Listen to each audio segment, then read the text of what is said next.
नमस्कार. आज आपण सिमेंटची कुंडी कशी तयार करायची याबाबतची कृती पाहणार आहोत. यासाठी आपल्याला अशा पद्धतीची एक प्लास्टिकची टोपली लागेल. टोपलीचे दोन्ही भाग मी मधोमध कापून घेतले आहेत आणि त्यांना छिद्रे पाडले.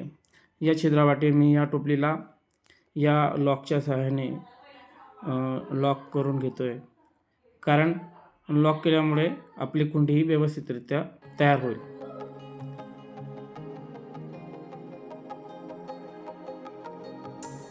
व्यवस्थितरित्या लॉक झाल्यावर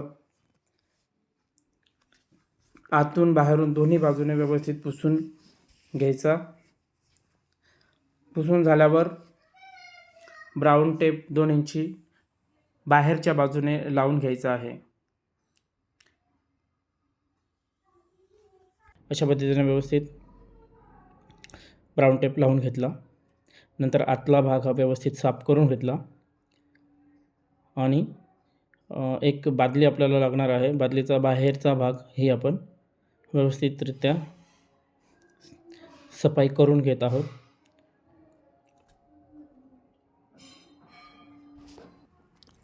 यानंतर सिमेंट रेतीचं मिश्रण आपण तयार करून घेऊ. अर्धा पाटी रेती आणि रेतीपेक्षा थोडं समप्रमाणात सिमेंट या ठिकाणी आपण घेऊया. दोघांचंही मिश्रण व्यवस्थितरित्या करून घेऊ. व्यवस्थित मिश्रण करून झाल्यावर यात थोडं पाणी आपल्याला मिक्सअप करून घ्यायचं आहे. आपल्याला आवश्यक एवढं पाणी या ठिकाणी आपण वर टाकू आणि मिश्रण हे करून घेऊ.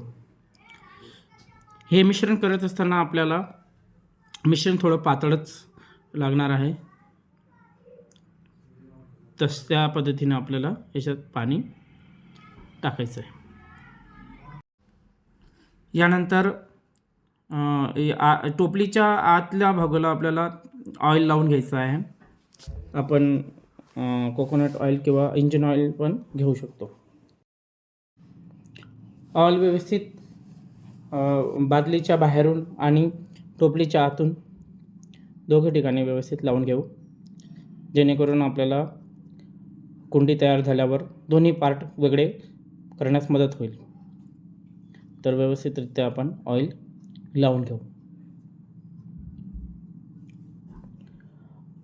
ऑइल लावून झाल्यानंतर टोपलीला व्यवस्थित बैठकी ठिकाणी ठेवून त्यात थोडंसं मटेरियल टाकून, सुकं सिमेंट टाकून, जेणेकरून हा खालचा भाग जो आहे तो टणक आणि अधिक मजबूत होईल. अशा पद्धतीने आपल्याला हा जो मसाला आपण तयार केला आहे तो टाकून घ्यायचा आहे. नंतर बादली घेऊन आपल्याला मधोमध ती व्यवस्थित ठेवून पाहिजे आहे आणि ठेवून झाल्यावर त्यात थोडंसं पाणी टाकून घेऊ. यामुळे बादलीची हालचाल होणार नाही आणि पाण्याचा दाब त्याला खाली दाबून ठेवेल. आता हा जो गॅप निर्माण झाला आहे बादली आणि टोपलीच्या मधला, त्यात आपल्याला हे जे मिश्रण आपण तयार केलेलं आहे हे मिश्रण हळूवार त्या ठिकाणी टाकायचं आहे.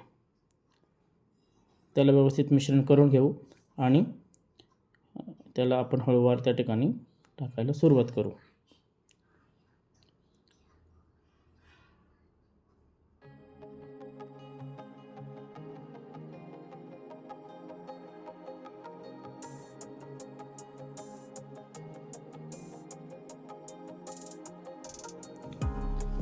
अशा पद्धतीने चारही बाजूने आपल्याला मिश्रण टाकून घ्यायचं आहे. मिश्रण टाकत असताना आपल्याला थोडंसं त्याला ठोकून घ्यायचं आहे आणि पूर्ण भरेपर्यंत हे मिश्रण आपल्याला टाकत राहायचं आहे, म्हणजेच ठोकत राहायचं आहे. अशा पद्धतीने हे मिश्रण आपण वरपर्यंत टाकत आणलेलं आहे. हे टाकून झालं की याला आपल्याला कमीत कमी 12 ते 15 घंटे सुकू द्यायचं आहे किंवा 24 तास आपण याला सुकू देऊ शकतो. 24 तासानंतर आपण सुरुवातीला आपण जो लावलेला ब्राऊन टेप होता तो आपण व्यवस्थितरित्या काढून घेऊ.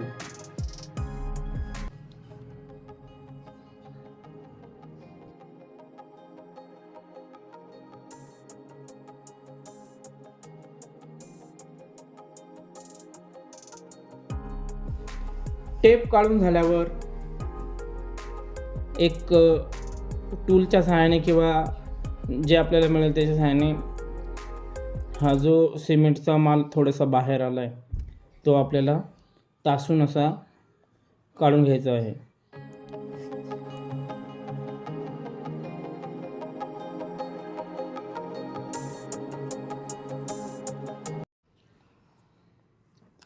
यानंतर बादलीतलं पाणी आपण दुसऱ्या बादलीत टाकून घेऊ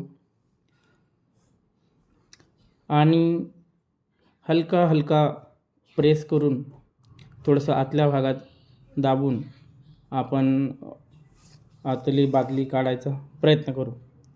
यासाठी आपण दुसरी एक पद्धत आहे की गरम पाणी या बादलीत जर आपण टाकलं तर ते प्लास्टिक लवचिक होतं आणि बादली ही लवकर निघते. पण आपण ऑइल लावल्यामुळे हे सहजासहजी निघून जातं. थोडंसं हलक्या हाताने प्रेस केल्यानंतर अशा पद्धतीने हे निघून जातं. आणि आता आपण सुरुवातीला जो लॉक लावून होता तो आपण कटरच्या सहाय्याने दोन्ही बाजूचं कापून घेऊ.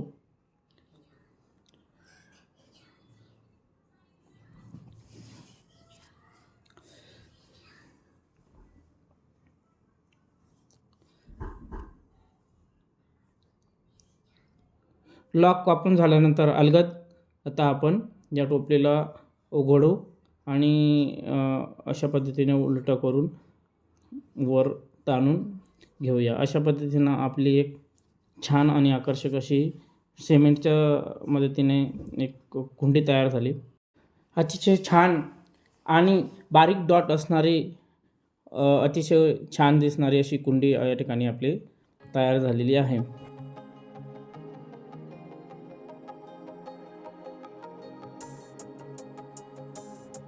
यानंतर आपण या कुंडीला पाण्यात सोडणार आहोत 24 तासांसाठी किंवा त्यापेक्षा अधिक काळ आपण तिला पाण्यामध्ये ठेवू शकतो. त्यामुळे ती अधिकच टणक आणि बळकट होईल. अशा पद्धतीनं एक एक करून आपण कुंड्या तयार करू शकतो. अशाच आम्ही कमीत कमी 32 कुंड्या घरी तयार केल्या.